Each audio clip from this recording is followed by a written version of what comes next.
Hello, I'm Africa 54 Managing Editor Vincent McCord. Welcome to Africa 54. Here's what's coming up. The United Nations World Food Programme warns of a looming hunger crisis for refugees fleeing war-torn Sudan. The British government seeks to overturn a court ruling which declares its plan to deport to Rwanda asylum seekers unlawful. And the unprecedented ouster of Speaker of the U.S. House of Representatives puts the country on uncharted territory. We'll get analysis on the untested rule put in motion. This and much more coming up on today's Africa 54.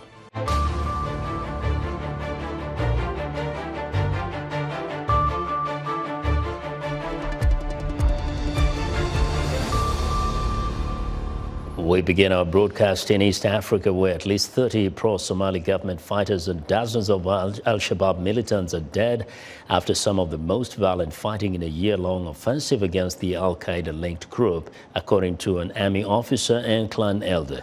The clashes Wednesday in the Shabelle forest were the latest demonstration of the uphill task Somali troops and allied militiamen face in the effort to root out Al-Shabaab. Al-Shabaab has been waging an insurgency in Somalia since 2006, a military campaign launched last year by the army and allied clan-based militias in central Somalia seized significant swathes of land from militants early on. But Al-Shabaab has been able to reclaim some of the territory it lost and conduct deadly raids on military bases. We have more on the latest clashes from Jamal Osman in Mogadishu. Inhabitants have been lately feeling security for the last months. There was no huge explosions in the city, as some of the parts of the country, especially the south central Somalia, where fighting have been reported between Al-Shabaab and Somali forces allied with the local militias. For the last 48 hours, at least 30 people have been reported killed in a village called Shabelle of Mudik region, central Somalia, when the two sides fought that area. Both sides have said that they have inflicted significant casualties on the other side, but it's very hard to verify the claims of the two sides.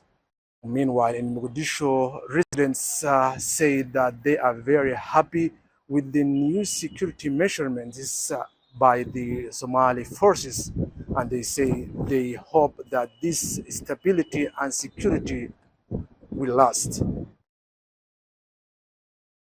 That was Jamal Osman reporting from Mogadishu. The United Nations World Food Programme warns of a looming hunger emergency along the border between Sudan and South Sudan as families fleeing the fighting in Sudan continue to cross the border.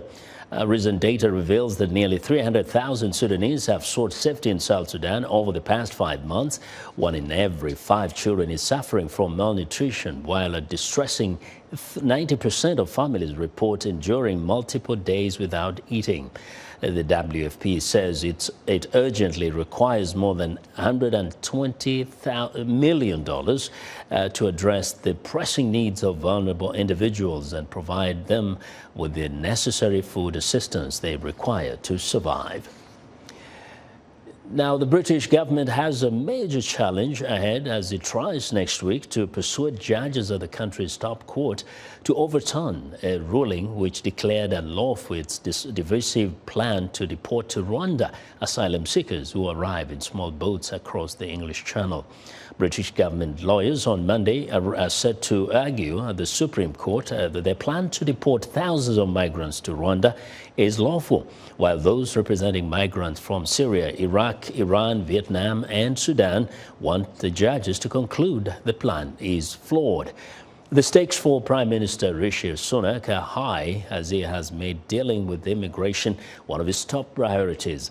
Successfully addressing the issue could revive his Conservative Party's ailing fortunes.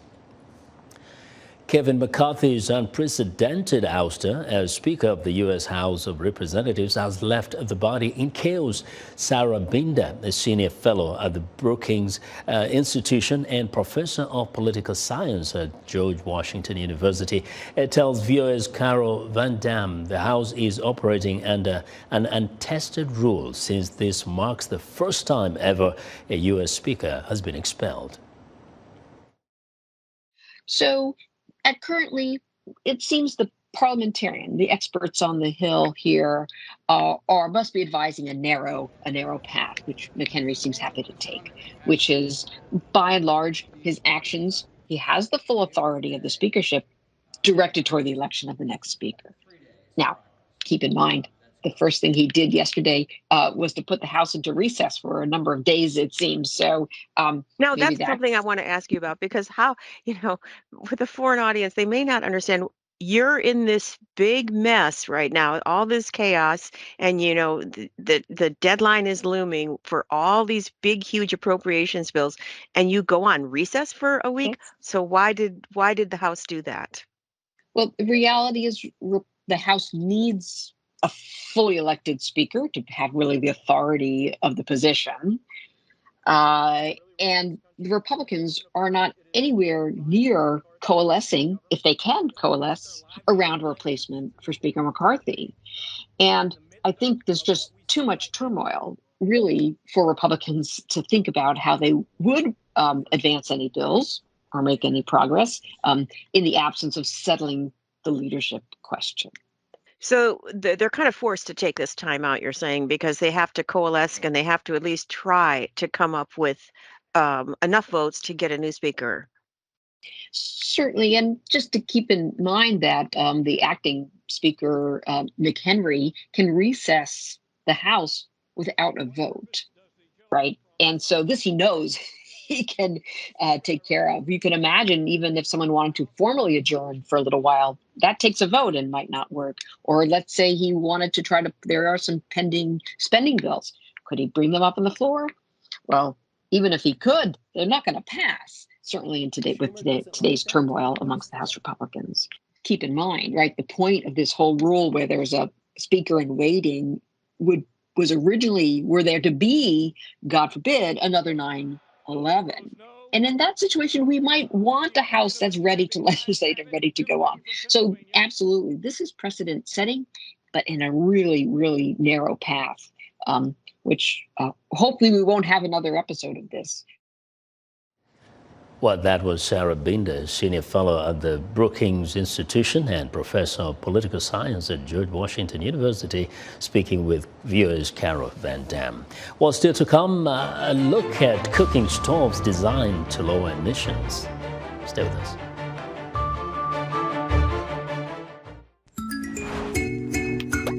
Having both male and female teachers in classrooms provides inclusive and safe environments for students. However, according to UNESCO, Sub-Saharan Africa continues to have the lowest percentage of female teachers. It's worse in conflict-affected areas where armed groups often terrorize female teachers as well as students. On this week's episode of Our Voices, we will look at challenges faced by female teachers. Join the conversation each week right here on Our Voices.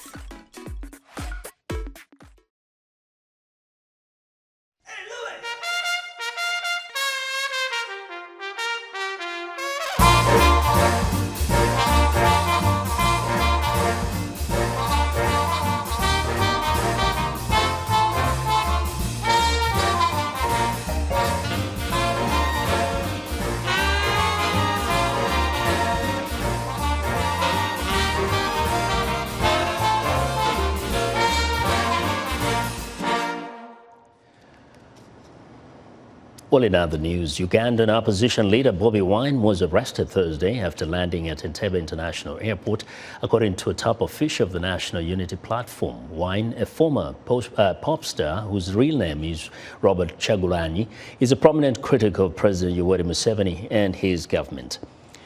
The French army says its troops will begin withdrawing from Niger this week. The move comes after falling out with the military junta that seized power in a July coup. The announcement comes a week after the French ambassador to Niamey returned home under pressure from the junta. French soldiers were in Niger as part of a wider fight against jihadists across the Sahel region. And Morocco, Spain, and Portugal were named hosts of the 2030 Soccer World Cup, while Uruguay, Argentina, and Paraguay will host the opening matches, according to FIFA.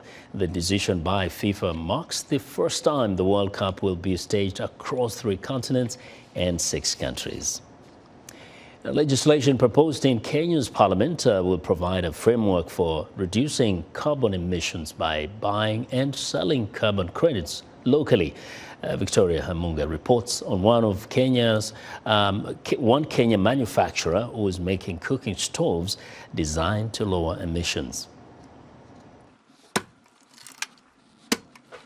Salome Kihara depended heavily on wood as her cooking fuel for years until she acquired this more efficient stove, popularly known as kuni okoa, meaning save the firewood in Swahili. The stoves are designed to burn wood efficiently, using less fuel, but they're expensive for most Kenyans. Kihara said she was lucky to get it at a price almost 80% less than the usual cost. Nikaipata na 750. I got it for about $7.50. I used to hear about how much it saves people money. Before then, I could not afford it because it was too expensive. So when I heard about the offer, I borrowed some money to buy it. The maker of the stove, Burn Manufacturing, is using carbon credits to help lower the cost, which can run up to $70 in Kenya. Carbon credits are permits that represent 1 ton of carbon dioxide removed from the atmosphere. The permits can be earned by companies or individuals wishing to support the battle against climate change. And we can quantify quite exactly, okay, before homes had our stoves, here's how much wood or charcoal they were burning. And then after they have a burn stove, here's how much wood or charcoal they're using. And we find that that's a reduction, again, somewhere in the range of like 50 to 70% reduction in fuel being used. And that allows us to also calculate the reduction in CO2 that's emitted. Burn Manufacturing gets its credit from Gold Standard Carbon Registry in Switzerland, one of several registries that confirm that a company is taking steps to reduce carbon dioxide from the atmosphere. Credits can then be sold and monetized. Burn Manufacturing uses the carbon credit funding to subsidize the cost of the stoves. A 2022 UN Environmental Programme report on carbon emissions says that although solutions to transform society's ways of using energy exist, collective multilateral action is required.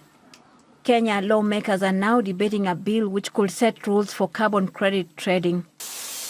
In Kenya, carbon credit financing and markets are currently operating, but with much legal uncertainty. Authorities and carbon traders believe the proposed bill will put the carbon markets on firmer ground and encourage more innovations like the low carbon emitting stoves. Victoria Amunga, VOA News, Nairobi. So a moment ago we talked about the now vacant position or seat of the House Speaker, the U.S. House Speaker. And we're asking how are analysts in Africa are viewing the political drama in the United States, and what's the contrast between the U.S. budgetary process and those of some of the African countries. For more insight, let's go to XN Iraqi, an associate professor of business and management sciences at the University of Nairobi, Kenya. Welcome, Professor. Question is, how are you seeing things from your where you are right now as you observe the drama that has been unfolding here in Washington, D.C.?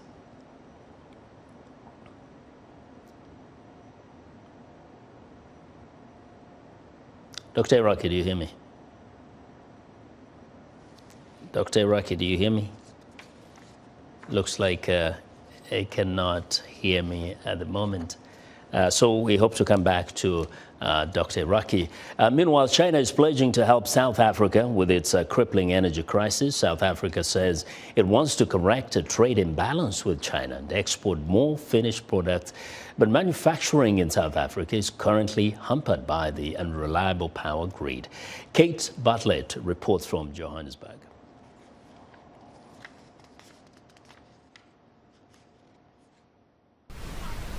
Plastic pollution plagues many cities in the Democratic Republic of Congo. Here in Goma, an eastern city near the border with Rwanda, plastic waste blocks the canals of Lake Kivu and pollutes water residents use for drinking. In the 21st century, the creative mind behind this South African shop is a man with big dreams. We are gearing the business right now to be more international. Shepo Malala may dream of his clothing designs going global, but he faces one challenge: almost daily power failures. Something that has to take you a week can take you up to 4 weeks. So that's the biggest challenge that we have right now.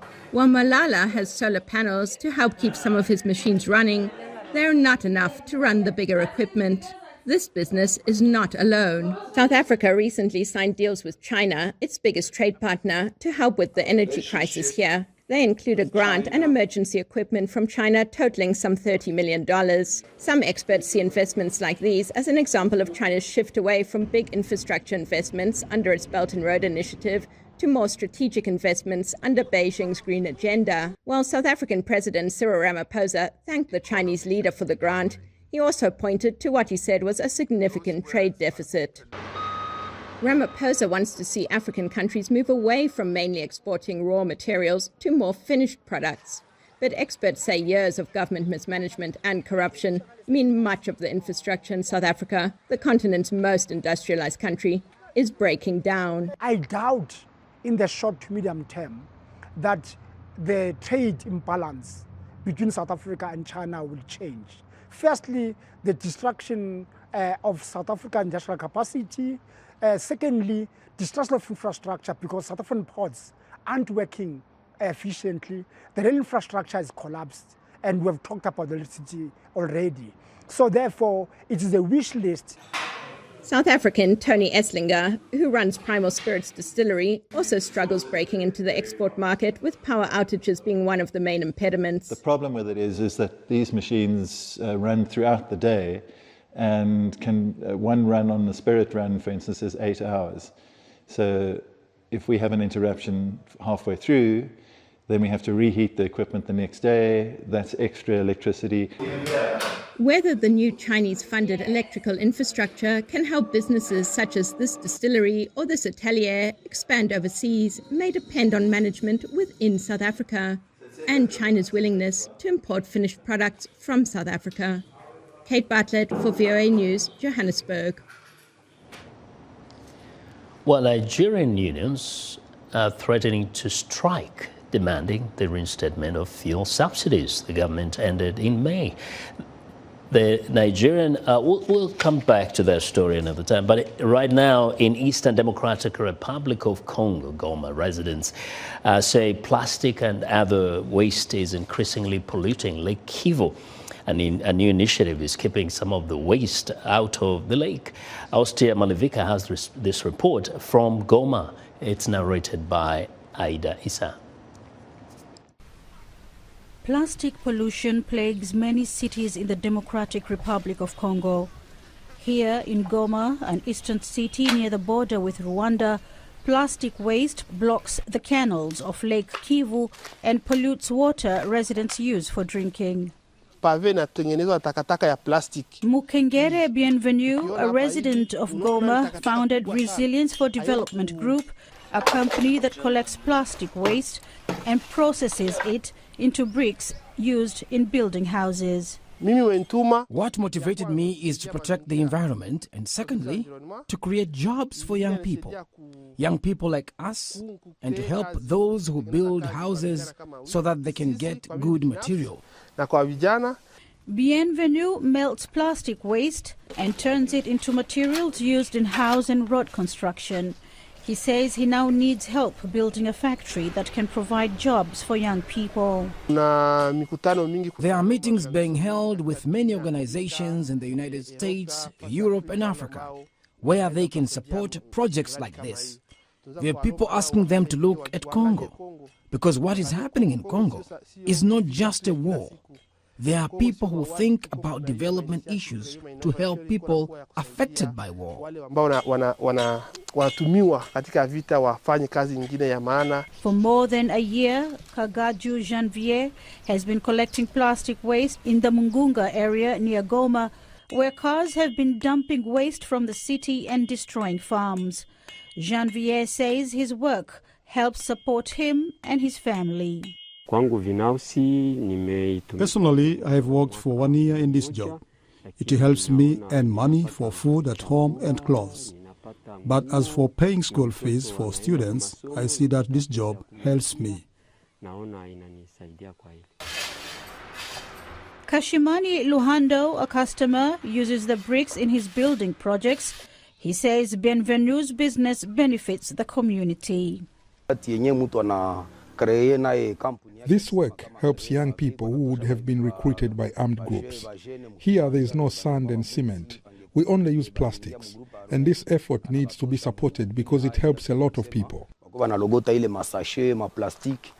Bienvenue says that his relatively new company makes between 200 to 300 bricks per day, not enough compared with what goes into the lake, and that he needs more people to expand his project.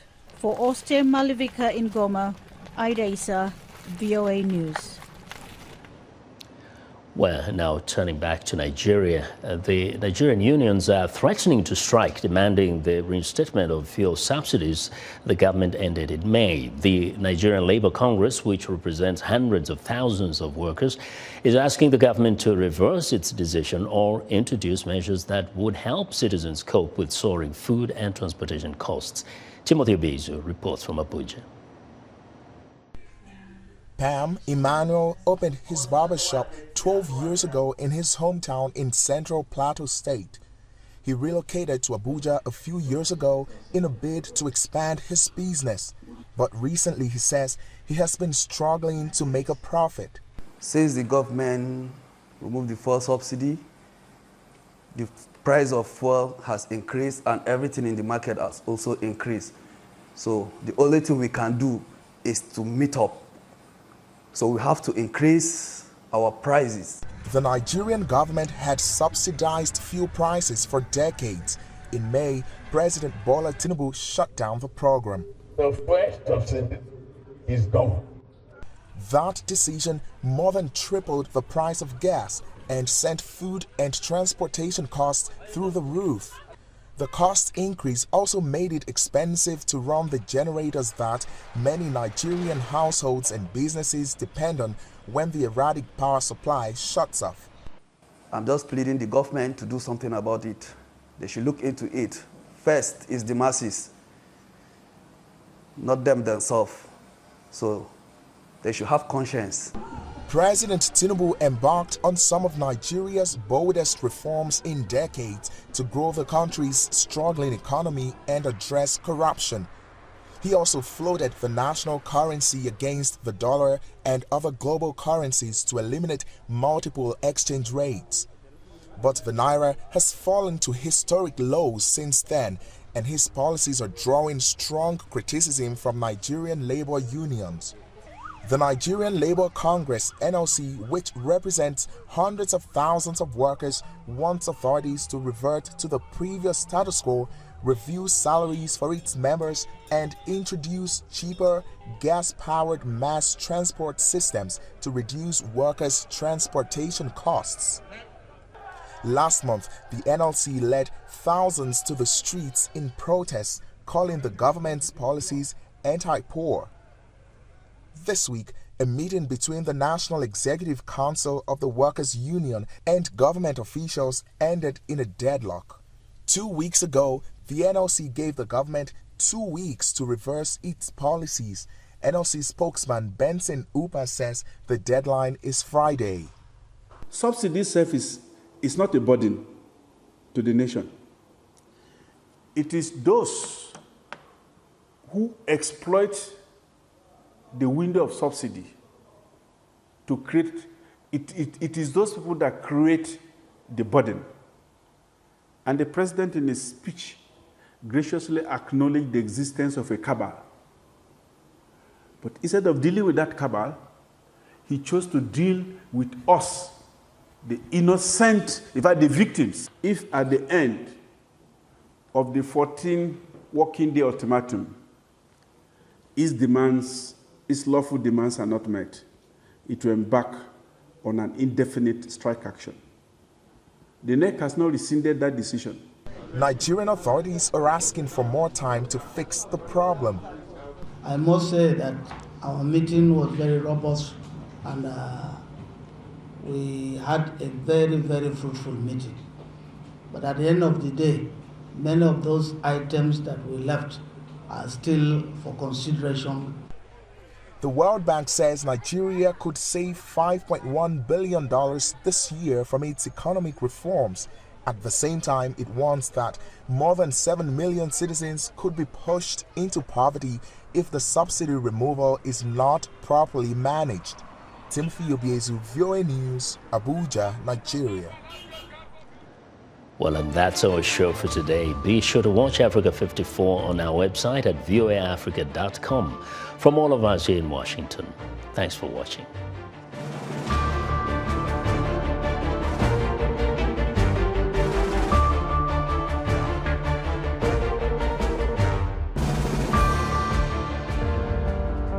In times of change, when the world seems uncertain and what we hear doesn't reflect what we see, we seek the truth. When we are told only part of the story, we lose trust. In moments of crisis, our dreams, hopes, and wishes for a better tomorrow depends on a free press. At Voice of America, we bring you the stories that people take risks to see. We connect the world and unite it with truth. At Voice of America, we show you the whole picture.